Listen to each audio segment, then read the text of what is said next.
Alrighty, so in this assignment we'll be going over anticipation, we'll be going over secondary action as well as exaggeration for the three principles of animation. So first we're going to be starting off with exaggeration. So actually let's start off with anticipation.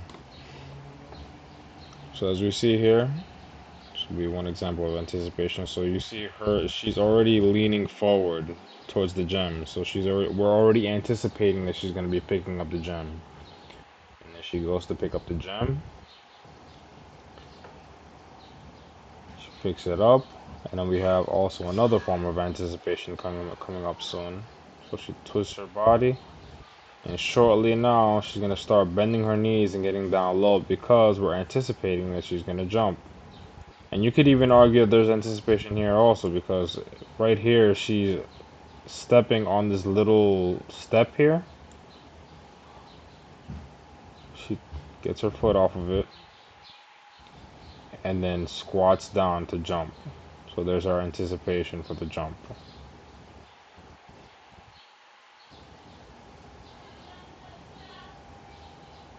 And down. For our exaggeration, you can argue that the way she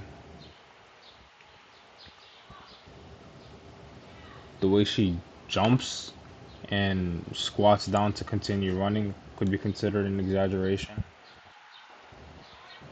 So there's a form of exaggeration here. She's jumping up, back down, and then continue to run.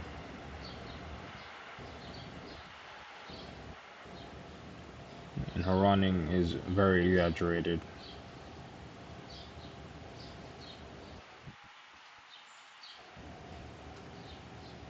Even her steps here are very exaggerated when she picks up the gem. She picks it up carefully, then she steps back. And she goes. And we could even argue that her walk is very exaggerated in the beginning.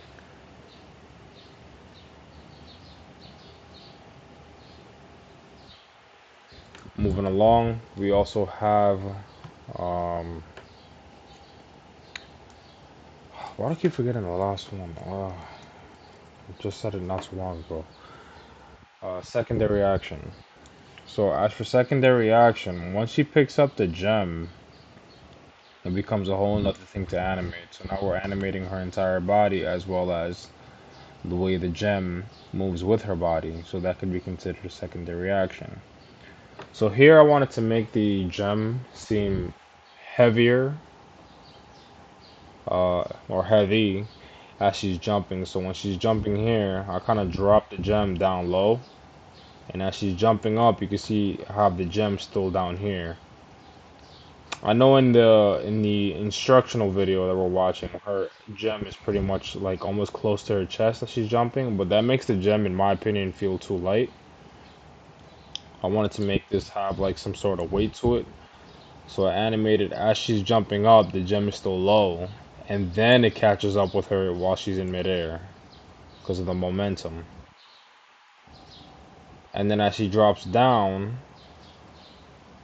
it almost like she had to like recatch the gem in her hand because of how heavy it was. So I'll show it again. So we have her. She picks up the gem.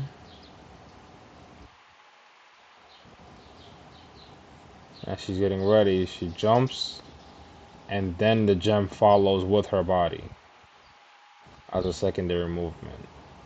And then as she jumps down, and she catches her footing because she lands on her right leg and then her left, she recatches her footing, and then the gem drops even lower because of its obvious heaviness. And then she proceeds to continue running. And then there's some more secondary animation because as she's running, she's leading off already with her right foot, meaning that the gem itself has to go to the left side as her body's twisting. And then when she lands on her left foot, then it proceeds to go to the right side of her body. So as her whole body is being animated to run, the gem is also following suit as a secondary animation. And here's the whole animation, one shot.